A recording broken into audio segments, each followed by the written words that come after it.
Just in case you missed it, yesterday was a pretty big day as far as Disney news is concerned. It was the financial earnings call, and CEO Bob Chapek went over the impact that the virus has had on the Walt Disney Company. Now, we know that companies throughout the world are feeling the impact of the current situation, but Bob, of course, specifically spoke about Disney and the impact that it's had on movie studios, to television networks, and of course, theme parks. We'll touch on those financials a little bit later on in the video, but we want to start it off by talking about some of the biggest news that came out of the call, and that is that Shanghai Disneyland will begin to open on May 11th. Now, to be expected, there's going to be a number of safety protocols put in place to not only protect the guests, but to protect the cast members of the Shanghai Disneyland Resort. They mentioned that the initial park opening will demonstrate a deliberate approach, drawing on the experiences of the success that they've had with the reopening of Disneytown, Wishing Star Park, and Shanghai Disneyland Hotel back in early March, as well as a number of enhanced health and safety measures. One thing I found interesting is that Shanghai is going to be doing a reservation system to determine the number of guests that they let in the park each day. Now, the Chinese government is allowing 30% capacity. Shanghai holds about 80,000 people, so 30% would be roughly 24,000 people that they would let in. And Chapek already said on the earnings call that we will be letting in far less than that in the beginning to slowly ramp back up and make sure everything's under control, that the guests are safe, and as well as the safety of the cast members before they start to let more guests into the park. So expect that number to be way, way lower than 24,000, at least from the start, and then as time goes on, they'll increase. And according to WDWNT, ticket sales will be available via the resort's official online channels and official travel partner channels beginning on May 8th at 8 a.m. with a limited number of tickets available each day during the initial reopening. They did mention that on May 11th, when they reopen, that most of the rides and attractions will be open. Now, there's going to be no children's play areas, there will be no theater shows. Those are going to remain closed for the foreseeable future, but a number of the attractions and other dining experiences are going to be open. And on that same note, there will be no nighttime entertainment shows, there will be no parades for the foreseeable future, and to kind of make up for that, Disney will be doing a character parade several times throughout the day with Mickey and all the major Disney characters, so that guests will be able to see the characters in some capacity, because also character meet and greets are going to be very different.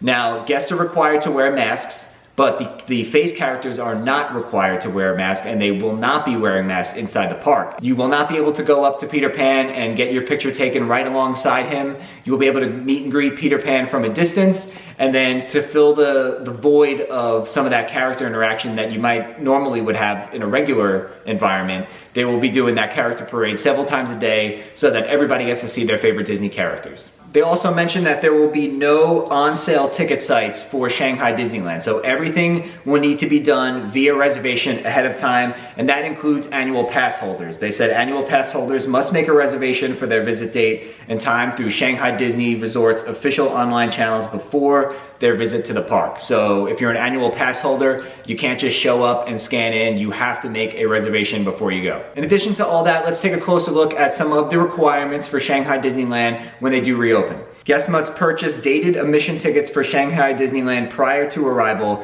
as on-site sales will not be available. Annual pass holders also must make a reservation for their visit date and time through Shanghai Disney Resort's official online channels before their visit to the park. General admission tickets for Shanghai Disneyland will not be accepted. Guests will also have to provide basic personal information, including name, phone number, ID type, and ID number via Shanghai Disney Resort's official online channels after purchasing a ticket. Register for the health QR code prior to their arrival, which will be required to be presented upon entering any location at Shanghai Disney Resort.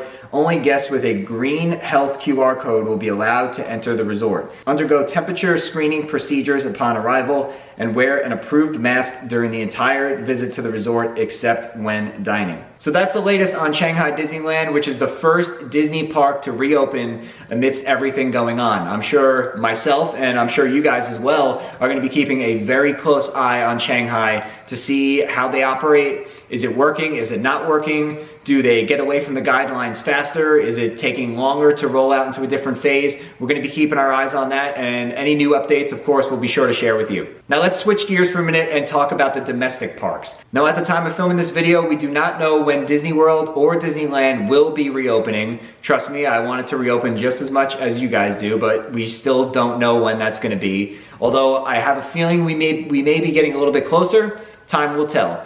But Disney put out a statement from their chief medical officer today, and I wanted to take a look at that because that might point to a possible timetable, but they don't necessarily give one. But they do leave a lot of information in this article that's up on Disney Parks blog. I'll leave the link down below if you guys want to check it out. But let's take a look at what she had to say. So Disney Chief Medical Officer Dr. Pam Hymel stated, "I'm fortunate to work with Disney's extraordinarily talented team of health and safety experts who are some of the most experienced in the industry. Together with our colleagues in operations and local health and government authorities, we're evaluating several new and enhanced safety measures to do our part towards helping us stay well while we work, stay and play at a Disney resort and at a Disney store.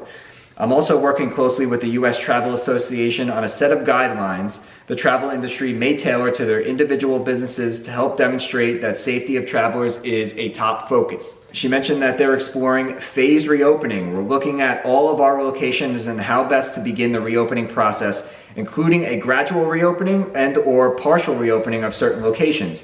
For example, the opening of retail and dining locations prior to the opening of our theme parks." I think that's a big takeaway here. Now, she doesn't say when, she doesn't say which are gonna open first, but she mentions that retail and dining locations before the theme parks is a possibility. Now, this is something that many people already have been speculating, that Disney Springs is gonna go first, followed by the parks. And it seems like from this statement, that's something that she's hinting at here. So I wouldn't be surprised if Disney Springs opens before the parks. But let's see what else she has to say. "Physical distancing and capacity measures.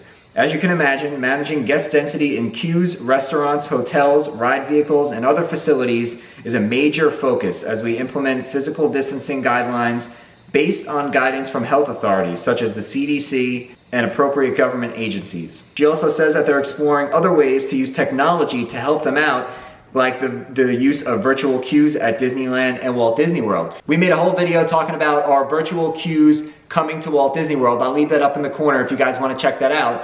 But we've been saying all along that when these parks reopen, we should expect to see virtual queues. The concept of, at least in the beginning, having all guests stand kind of on top of each other in a line would defeat the whole purpose of social distancing and Disney acting responsibly in the wake of everything that's going on. So virtual queues are something that I think we are definitely going to see when the parks reopen. They go on to talk about screening and prevention support, saying they'll follow guidance from the government and the medical community regarding enhanced screening procedures, including those related to PPE, such as face coverings.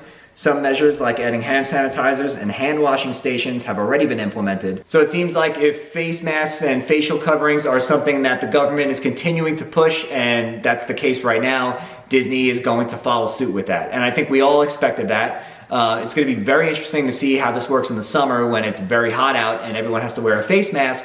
But nonetheless, face masks are something that I think we should definitely expect when the park reopens. They're doing it over in Shanghai, and Disney's going to take every precaution they can here domestically to make sure everybody's safe. Nothing concrete that came out of the statement in terms of we're opening this date, Disney Springs is going first, although she did hint at that. But it was nice to kind of hear from the chief medical officer at Disney. I didn't even know they had a chief medical officer, so that was pretty interesting to read that article. And now we have a sense of what Disney is doing behind the scenes. We knew what some of the guidelines and mandates were going to be that came out of the Florida task force meeting just last week, and it seems like Disney is kind of taking those and how can we make those better? How can we add to that? Are we going to be more cautious than that? So these are all things that they're working through right now. But to me, it was nice to hear from them just to let us know, all of us that are dying to go back to the park so badly, we're working on it and there's more to come soon. Now let's take a look at some of the financials that we alluded to in the beginning of the video and see what impact the virus had on Disney.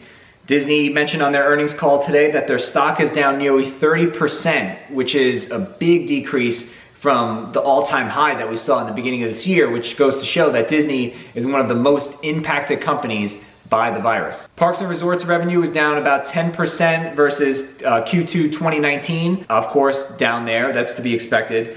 Disney said that they've lost about $1 billion so far, which is a crazy amount of money if you really sit back and think about it. And it ties into the kind of estimates that Wall Street initially put out of the $30 million a day.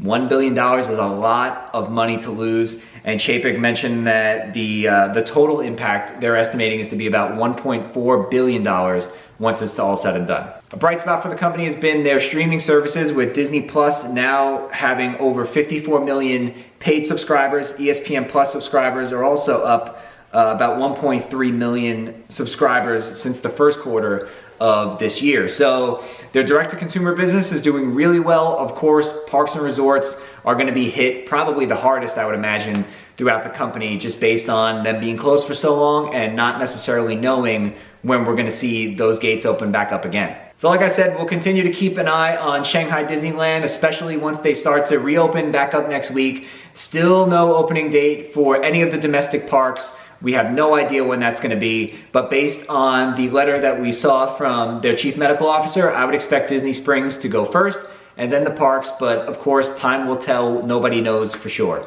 So if you guys found this video helpful, make sure you give it a nice big thumbs up. And if you guys are new here, make sure you hit that subscribe button as well and turn on notifications so you don't miss out on any of our Disney videos in the future. And with that being said, we'll see you guys real soon.